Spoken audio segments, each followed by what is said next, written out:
When Hubble was launched, one of its main objectives was to measure the Hubble constant, the expansion rate of the universe. Charlie?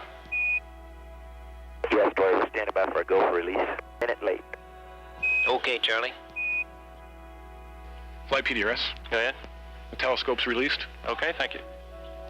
Beginning in the mid-2000s, around 2005, I started a project to use what are sort of the gold standard tools in astronomy for measuring distances, which is to use pulsating stars called Cepheid variables and exploding stars called Type 1a supernovae, and of course the Hubble Space Telescope itself, and to try to make more precise measurements than had ever been made as a check on the universe.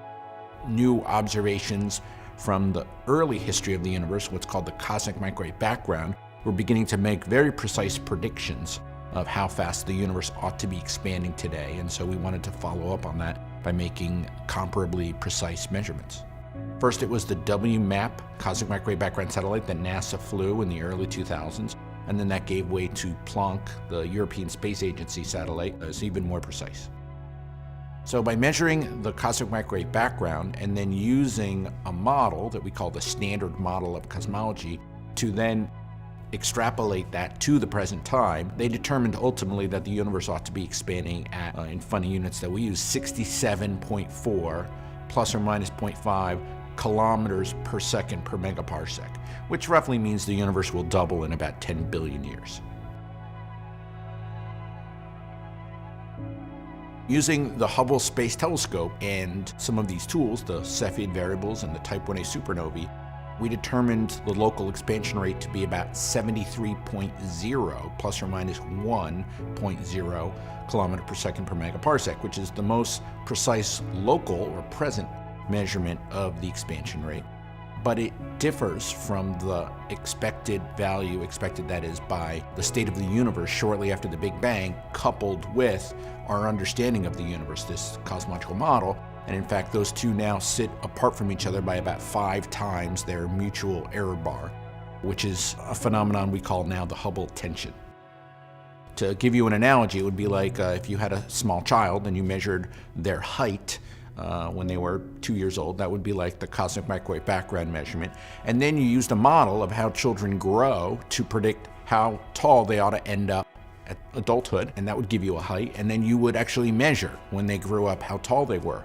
And so that's the comparison we're making, the present state of the measurement versus what is a very precise measurement in a younger universe, and then a model like the growth curve of a child to predict how tall they will be.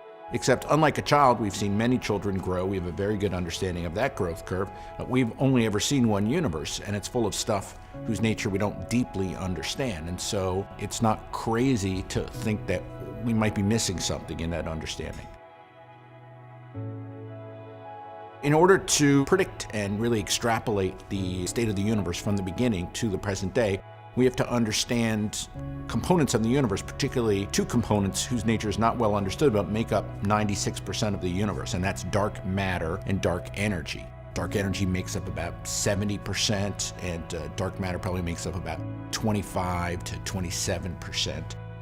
And we don't really understand at a detailed level what these are exactly. We don't understand their microphysics.